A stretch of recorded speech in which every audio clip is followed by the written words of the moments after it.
خلق خدا طرز کلام ایسا ہو،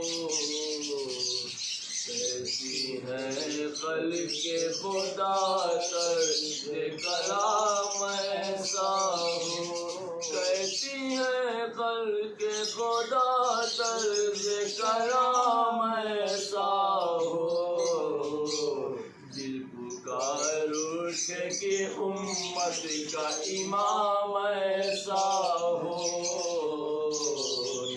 ایک قطرے کا بھی احسان گوارا نہ کیا، ایک قطرے کا بھی احسان گوارا نہ کیا، قرب دریا کسی لشکر کا قیام ایسا ہو، بیعت ظلم سے بہتر ہے شہادت کی طلب، بیعت ظلم سے بہتر ہے شہادت کی طلب، حق پرستی کا اگر ہو تو پیام ایسا ہو،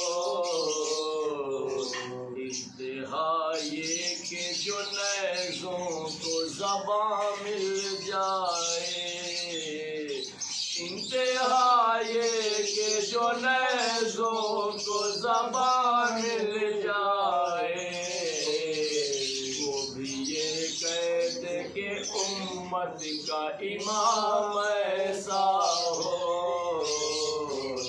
کاش وہ مرتبہ پا جائے عقیدت میری، کاش وہ مرتبہ پا جائے عقیدت میری، شاہ خود کہتے کہ ہاں میرا غلام ایسا ہو،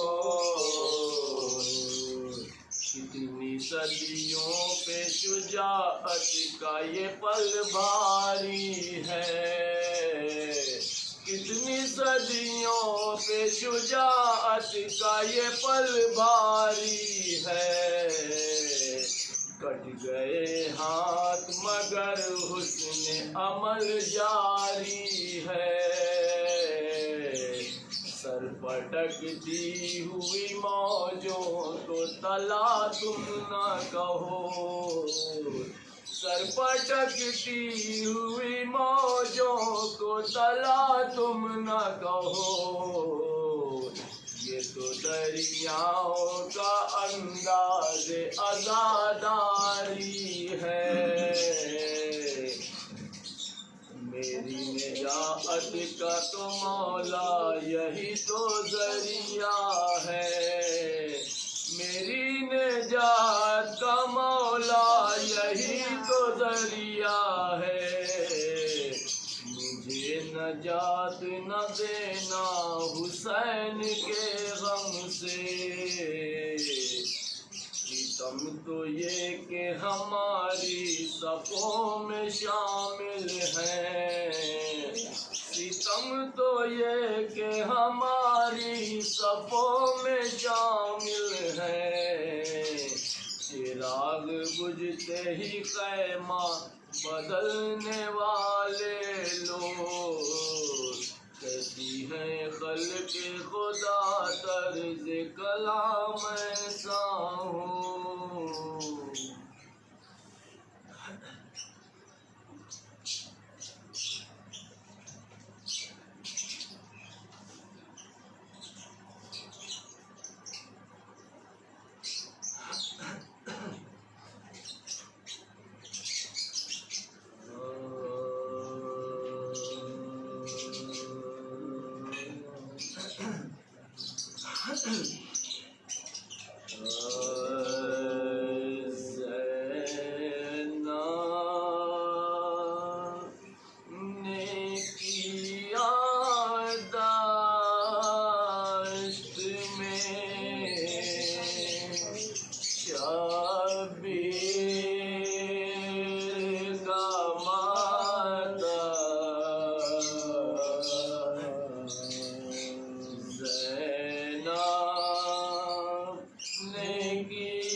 علمدار کے پرچم کو اٹھا کے ہم اہل عزا کرتے ہیں زنجیر کا ماتا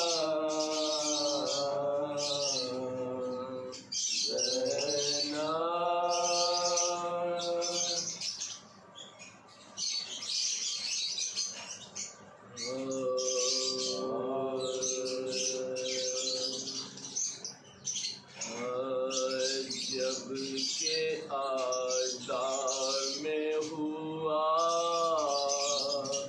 یوسف شبیر اسیر جب کہ آدم میں ہوا یوسف شبیر اسیر اور چڑھے اونٹوں پہ ناموز شہ عرش سری ساری بابن کے چلا ساتھ امیر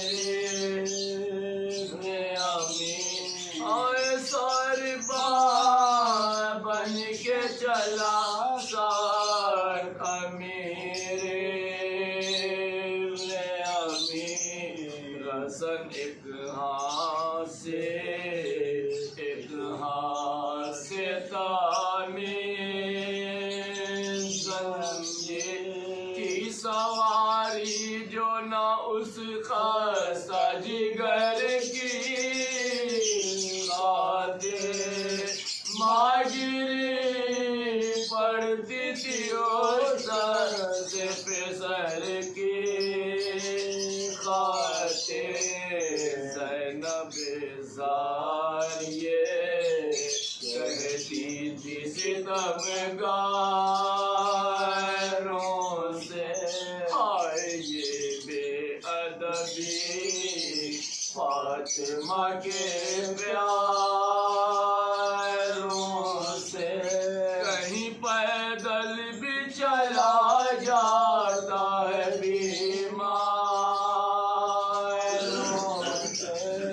کہیں پیدل بھی چلا جاتا ہے بیماروں سے خیر ہے گل سے یہ جلوے جو سیدھے خیروں سے غم سے بیٹوں کے ہے یہ رنج زیادہ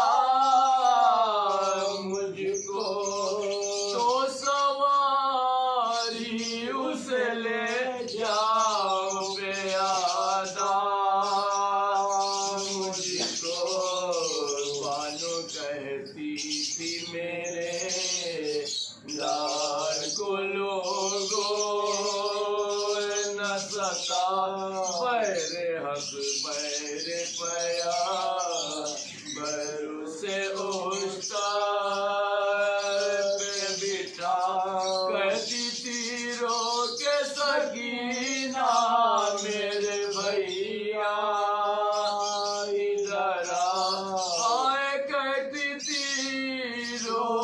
سکینہ میرے بھیا ذرا میں اترتی ہوں یہیں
جب سر امام کا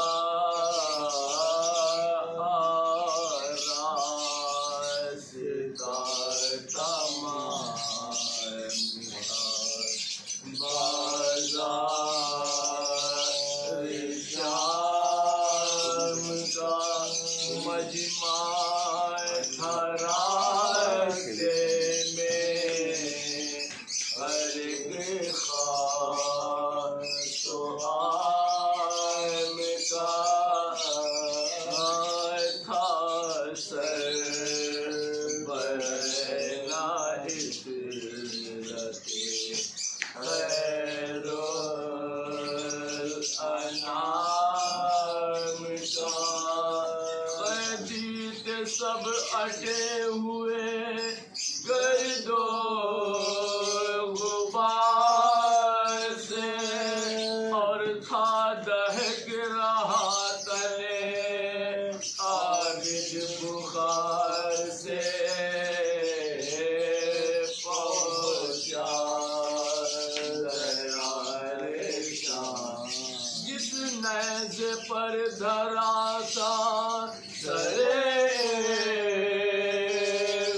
مرتضیٰ ناگاہ چلتے چلتے مرتے میں رک گیا ہر چند زور کرتا تھا پھولی یہ بے حیا پر ہوتی تھی جگہ سے نہ جمبے کسے ذرا بازو سکے تھے زور گھٹا شام کا لیکن نہ اس جگہ سے بڑا سر امام کا پہنچا گیا رے شام تب لے کے تازیانہ بڑا شیخ بد یقین آیا جناب سید سجاد کے قریب بدعت وہ کی رہ گئی ہر رائے کے سب زمین سر اپنا پیٹنے لگی سب زینب حزین جب خون تازیان میں دیکھا بھرا ہوا کوہرام اہل بیت نبی میں بپا ہوا پہنچا گیا رے شام اس ظلم پر تھا دیکھنے والوں کو بھی اجر نیزے پر رو رہا تھا سر شاہ تشنل آ کر قرین نیزے یہ سجاد بولتا کیوں میرے بابا آگے نہ بڑھنے کا کیا سبب بے کس تو تازیانہ یہ آدھا لگاتے ہیں اب مجھ سے تازیانہ نہیں کھائے جاتے ہیں پہنچا گیا رے شام اعجاز سے حسین نے اس دم صدائے دی اشتر سے میری پیاری سکینہ ہے گر پڑی دیکھے کوئی کہاں ہے وہ آغوش کی پلی بٹھلاؤ ڈھونڈ کر اسے تم اونٹ پر ابھی اس واقعے نے رانڈو کے دل کو ہلا دیا اس طر سے خود کو بنتے علی نے گرا دیا پہنچا زینب نے اس گھڑی جو نظر کی ادھر ادھر دیکھا کہ ایک معظمہ بیٹھی ہے خاک پر کالا لباس جسم میں پہنے سر بسر زانو پہ بنتے شاہ کا رکھے ہوئے ہیں سر آنسو روا ہے آنکھوں سے اور لب پہ آہ ہے اس نیل گلزار پہ ہر دم نگاہ ہے پہنچا گیا فرمایا ان معظمہ نے تب باشور سے پہچانا تو نے مجھ کو نہ اے میری نور میں وہ جس کو بعد فنا بھی ملا نہ جائے زانو پہ میرے کاٹا گیا ہے سر حسین زہرا ہے میرا نام فلک کی ستائی ہوں میدان کربلا سے تیرے ساتھ آتی ہوں پہنچا گیا رے شاہ لاشا بھی دشت ظلم میں پامال ہو گیا نیزے پہ بھی چڑھا سرے فرزند مصطفیٰ ملبوس چائے کی چائے تو آدھا نے لے لیا غسلوں کا پنہ بے قصو مظلوم کو دیا کیا ہے یہ خاک اڑانے کی اور شور شین کی اب تک لہد بنی نہیں میرے حسین کی پہنچا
قدرت کاملہ کا یہ اعجاز ہے کہ اس نے بنی نوع انسان کے لیے ہر دور کے تقاضوں کے مطابق سلسلہ ہدایت قائم کی اور 1,24,000 انبیاء اپنے زمانے میں کے لحاظ سے تقاضوں کے مطابق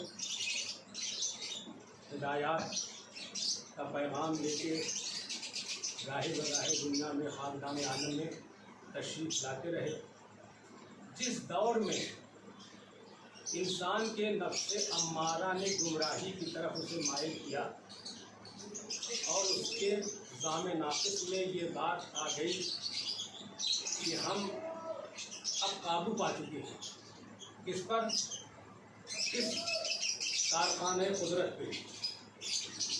اس نظام ناقص کی نفی کے لیے اللہ نے اس دور میں ویسے ہی معجزات کے ساتھ اپنے نمائندے کو دنیا میں بھیجا، اپنے انبیاء کو بھیجا. سلوات پڑھیں.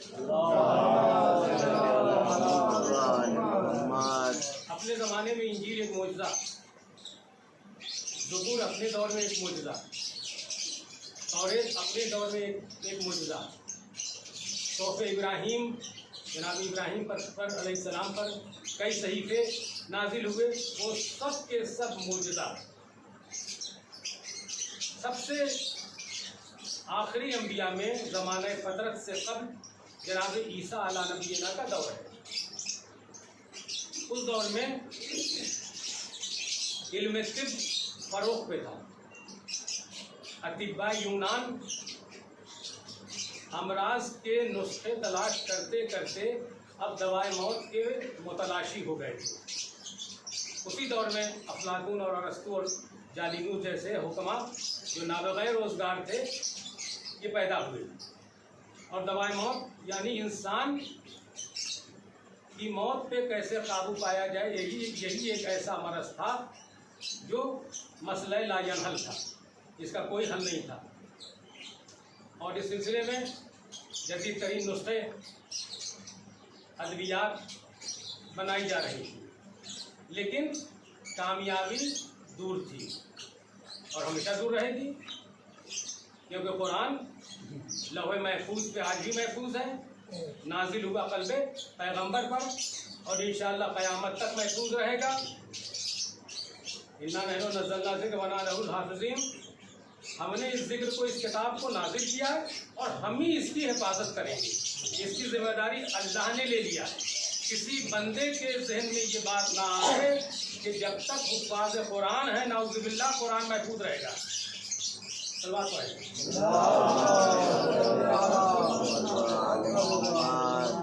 قرآن ایک دائمی حقیقت ہے، اور یہ نہ کوئی افسانہ ہے نہ کوئی شاعری ہے.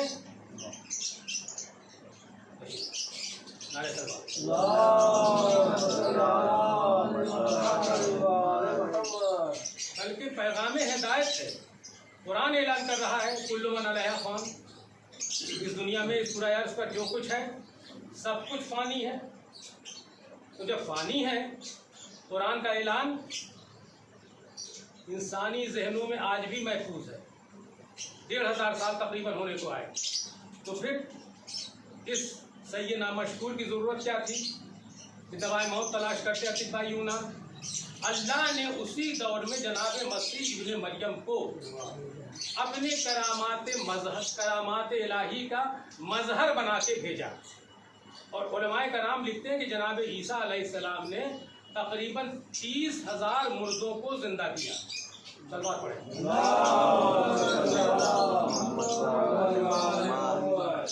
جذام اور برس اس وقت بہت ہی شدید امراض میں شمار کیے جاتے ہیں. بلکہ اطباء کا یہاں تک کہنا ہے کہ یہ مرض نہیں، قہر الہی ہے. صلوات پڑھیں.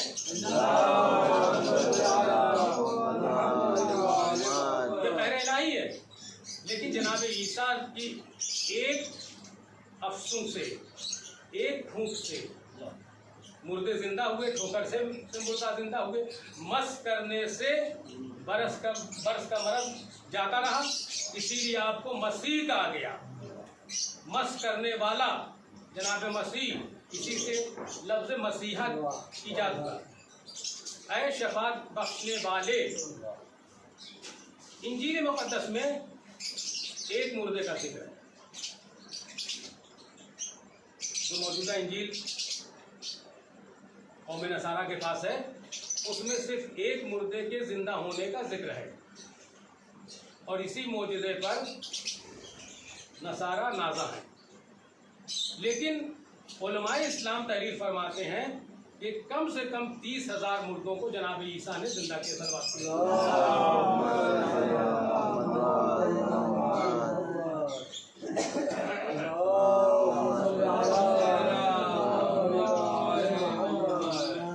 قدرت کاملہ نے اپنے دور کے لحاظ سے جناب عیسیٰ کو مبعوث کیا.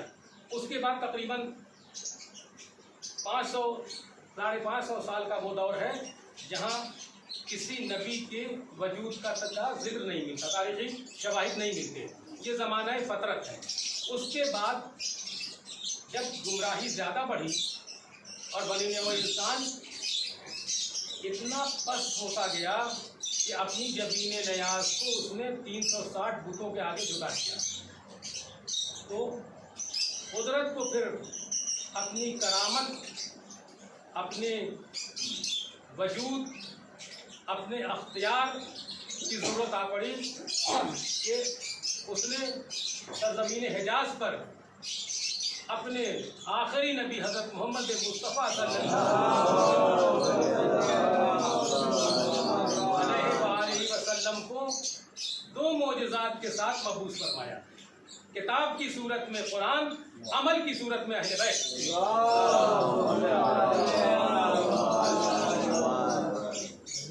اور یہ ایسا زندہ معجزہ ہے کہ صدیاں گزر گئیں اور نسل انسانی بتدریج ترقی کرتی جا رہی ہے اور کر رہی ہے. لیکن اگر قرآن آج معجزے کی شکل میں قائم ہے تو اہل بیت کا سلسلہ بھی قائم ہے. صلوات پڑھیں.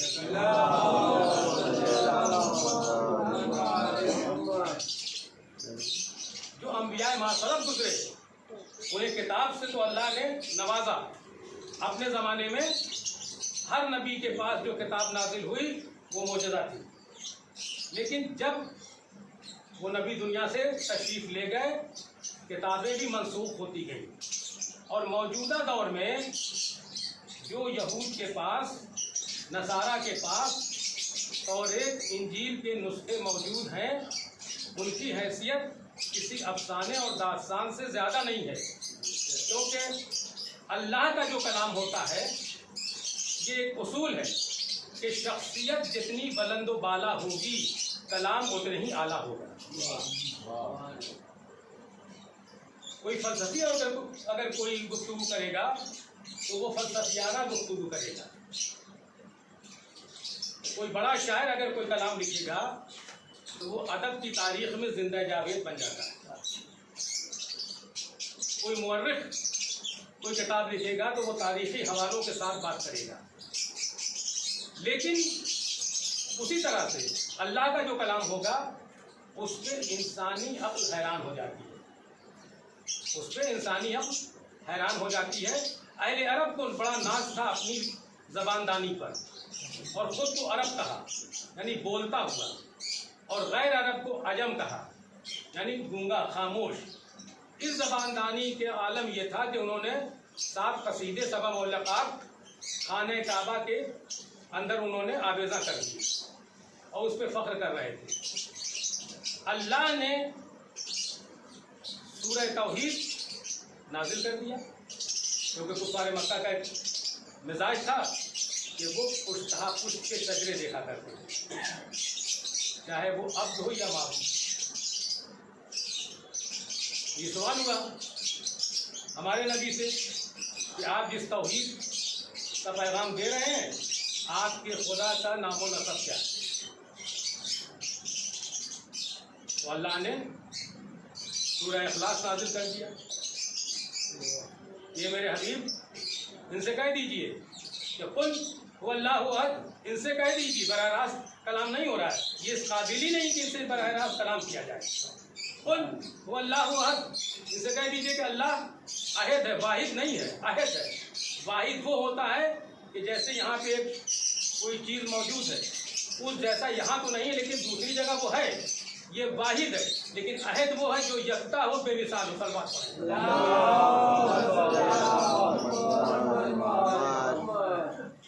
تو اللہ یہد ہے، عہد ہے، اس کو 360 اور 365 اس میں تقسیم نہ کرو کہ جتنے دن آتے جا رہے ہیں ہر دن کا ایک نیا خدا، اور ایک دن کی خدائی کے بعد وہ بیچارہ کہیں اور پڑا ہوا ہے گوشہ عافیت میں، گمنامی میں.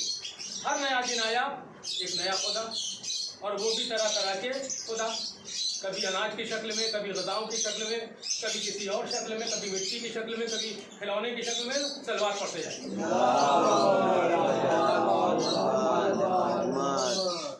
قل اللہ احد اللہ الصمد، اللہ بے نیاز ہے، تمہاری عبادتوں کا وہ محتاج نہیں ہے، تمہارے سجدے اس کی شان کے محتاج ہیں کہ تم اگر سجدہ کرتے جاؤ گے تمہیں بزرگی اور برتری حاصل ہوتی جائے گی. انا اکرمکم عند اللہ اتقاکم، ہم نے تو متقی بنایا ہے، تم تقویٰ حاصل کرو، اختیار کرو.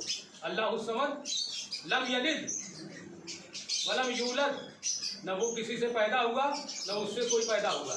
ولم یکن لہ کفوا احد، اور اس کا کوئی ہمسر، کوئی کفو، کوئی زوجہ بھی نہیں. سلوات پڑھے.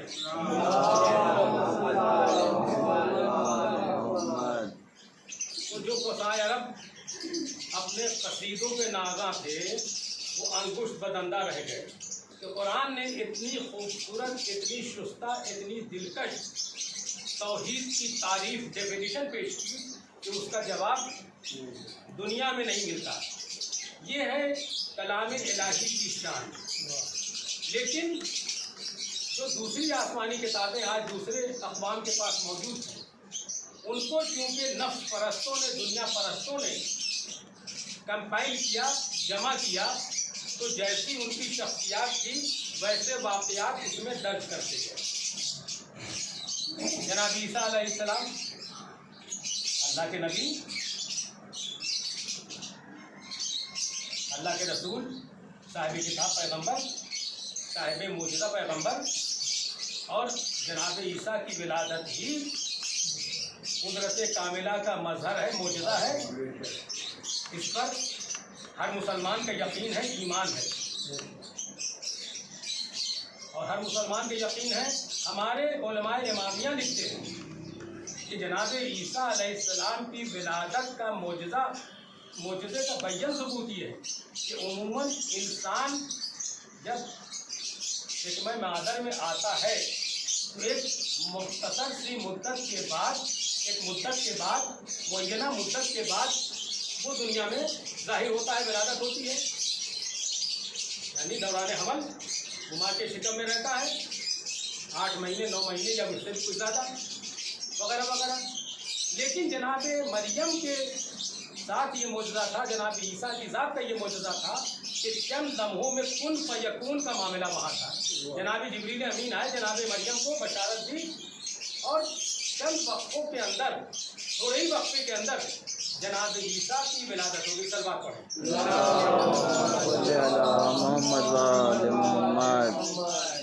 لیکن جناب مریم کی یہ شان، جناب عیسیٰ کی یہ شان، علماء امامیہ لکھتے ہیں تعلیمات اہل بیت کے مطابق تعلیمات اہل بیت کے مطابق یہ لکھتے ہیں۔ انجیل میں جناب عیسیٰ کی ولادت کو اسی طرح لکھا گیا ہے، دوران مدت حمل کو اسی طرح لکھا گیا ہے جیسے کہ عام انسان کی ولادت ہوتی ہے۔ تو تم جناب عیسیٰ کی شان کو گھٹا رہے ہو یا ان کی معرفت حاصل کر رہے ہو؟ اور لکھنے والوں نے ان چیزوں کو جناب عیسیٰ، ان گناہان کبیرہ کو جناب عیسیٰ علیہ السلام کی طرف منسوب کر دیا جس کا کہ اللہ کے دین سے کوئی تعلق ہی نہیں تھا۔ گناہان کبیرہ کے ارتکاب کرنے والے، منشیات کے عادی، انہوں نے جناب عیسیٰ کے معجزات میں شراب نوشی کو لکھ دیا۔ نعوذ باللہ۔ نہ میں وقت میں گنجائش نہیں ہے ورنہ میں اس کا اشارہ بھی کرتا۔ اسی طرح سے حضرت داؤد علیہ السلام صاحب کتاب پیغمبر، ان کی کردار کشی ہے، تو انہیں ہم آسمانی کتاب کہیں یا داستانوی کتاب کہیں؟ اس کے برخلاف جب یہ سورہ سامنے آیا تو فسائے عرب کے سر جھک گئے کہ ھذا لا کلام البشر، یہ انسان کا کلام تو نہیں ہو سکتا۔ لیکن چونکہ معرفت کی کمی تھی، نور الہی پہچان نہ سکے، اس لیے کہہ دیا کہ یہ قرآن اور یہ نبی یہ شاعری ہے، اور یہ شخص نعوذ باللہ شاعر ہو گیا۔ ہمارے نبی کو بس اتنا کہا کہ یہ تو کوئی شاعر معلوم ہوتا ہے اور اس کا یہ کلام معلوم ہوتا ہے جس نے شعر و شاعری کچھ نظم کر دی ہے۔ لیکن سورہ یاسین میں اللہ تبارک و تعالیٰ نے جواب دیا، وما علمناہ الشعر وما ینبغی لہ، ہم نے اپنے نبی کو شعر کی تعلیم ہی نہیں دی۔ ہم نے وما علمناہ الشعر، ہمیں تو اس نے شعر و شاعری کی، فن شاعری کی تعلیم ہی نہیں، وما ینبغی لہ، اور یہ اس کے شایان شان ہی نہیں ہے۔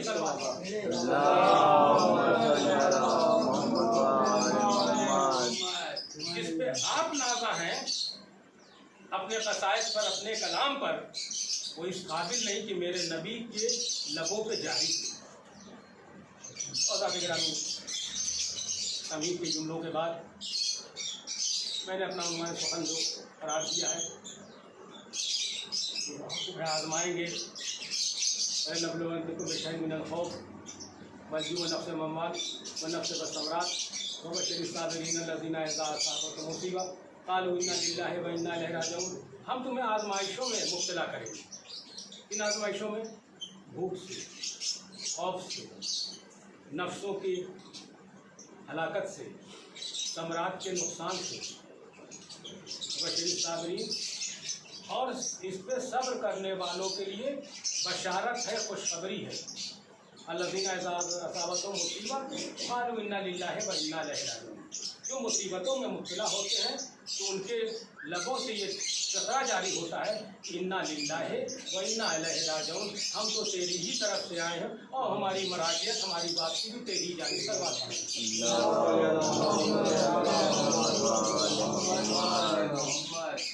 اب کیونکہ اللہ کا یہ اعلان خاص ہے کہ ہم تمہیں آزمائیں گے، تو ہمیں آزمائشوں کے لیے تیار رہنا چاہیے کہ اگر ہم اللہ کے نیکوکار بندے ہیں، باغی بندوں میں نہیں ہیں، تو ان منزلوں سے، ان مرحلوں سے ہمیں گزرنا ہے۔ اور قالوا انا للہ وانا الیہ راجعون، اللہ کی آزمائشوں پہ ہمیں صبر کرنا ہے۔ یا ایھا الذین آمنوا استعینوا بالصبر والصلاۃ ان اللہ مع الصابرین، مصیبت کے وقت میں صبر سے کام لو اور نمازیں پڑھو، بے شک اللہ صبر کرنے والوں کے ساتھ ہے، اللہ صابرین کے ساتھ ہے، جابرین کے ساتھ اللہ نہیں ہوتا۔ صلوات پڑھیں۔ ان تمام امتحانات سے گزرنے کے بعد وہ منزل آتی ہے انسان جب صابرین میں شمار ہوتا ہے، صبر کرنے والوں میں شمار ہوتا ہے، یعنی وہ بھوک سے آزمایا جائے گا اور اموات سے آزمایا جائے گا، فصلوں کے نقصان سے، ثمرات سے۔ بعض مفسرین نے اولاد کا امتحان، آزمائش یہ بھی لیا ہے۔ اور اذا اصابتهم مصیبہ قالوا انا للہ وانا الیہ راجعون، اور اسی پہ تاریخی حقیقت یاد آتی ہے۔ کہ ایسے بھی گزرے ہیں دنیا میں صداقت والے، ایسے بھی گزرے ہیں دنیا میں صداقت والے، شب کو جو بات کہیں تو ان کو قرآن ہو جائے۔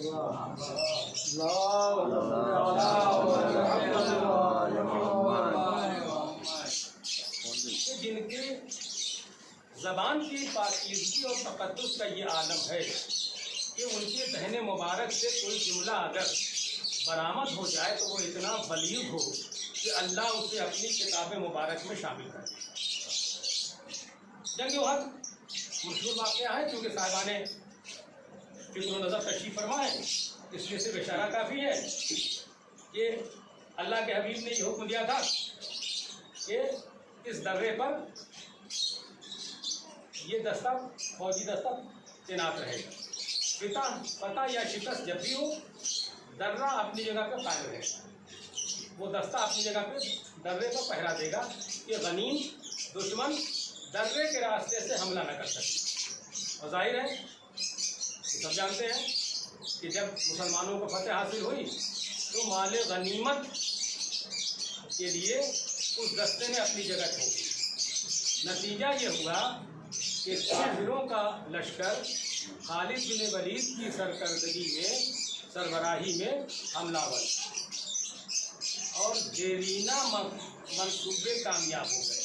جناب سید الشہداء حضرت امیر حمزہ شہید ہوئے۔ شہادت کی خبر جب مولائے کائنات تک پہنچی کہ جناب حمزہ شہید ہو گئے تو مولائے کائنات کے دہن مقدس سے انا للہ و انا الیہ راجعون کا فقرہ جاری۔ قدرت کو یہ جملہ، یہ فقرہ اتنا پسند آیا کہ اس میں کتاب الہی میں دستاویز کے طور پر تحریر کر دی۔ اور ہر مومن کی یہ شان ہوتی ہے کہ جب کوئی خبر بہشت اثر ملتی ہے تو آج بھی انا للہ و انا الیہ راجعون پڑھنا ہے۔ اب کون ذی شعور ہوگا جو اس بلیغ جملے کے بعد وہ اپنا سر پیٹے اور اس طرح سے ہوش و حواس کھو بیٹھے کہ جو شعار ائمہ کا، معصومین کا، خاصان داور کا، وہی شعار، وہی طریقہ مومن کا بھی ہونا چاہیے۔ نعرہ تکبیر۔ تو مولائے کائنات نے اس خبر بہشت اثر کو سننے کے بعد یہ فقرہ جاری کیا تھا اور قدرت نے اسے اپنے کتاب میں شامل کر لیا، یعنی کہ شعر کا سہارا لیا تھا۔ غالباً اسی موقع پہ شاید نے یہ کہا ہوگا کہ جو جملہ ائمہ معصومین اہل بیت کرام کی زبان سے ادا ہوا وہ قرآن میں شامل ہو گیا، وہ قرآن کی آیات قرآنی میں شامل ہو گیا۔ صلوات پڑھیں۔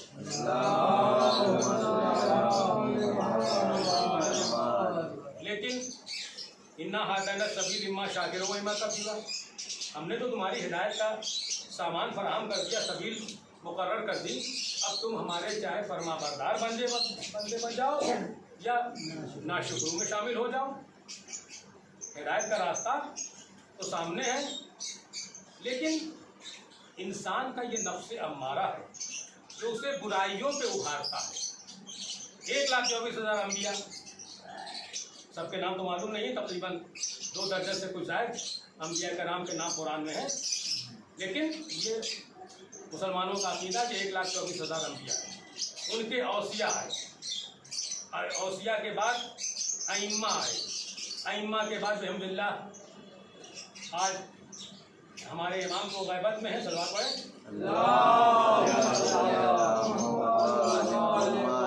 مراجع کرام موجود ہیں، ہدایت کا سلسلہ جاری ہے، لیکن نفس امارہ انسان کو برائیوں کی طرف مہمیز کر رہا ہے۔ اس پہ قابو پانا مومن کی شان ہوتی ہے۔ بڑے موذی کو مارا، نفس امارہ کو گر مارا، نہنگو اژدہاؤ شیر نر مارا تو کیا مارا۔ لیکن 1,24,000 انبیاء، ان کے اوصیاء، ان کے جانشین، ائمہ کرام، علماء کرام، خاصان داور، اولیاء کرام سب گزر گئے، لیکن ایک فسجدوا الا ابلیس،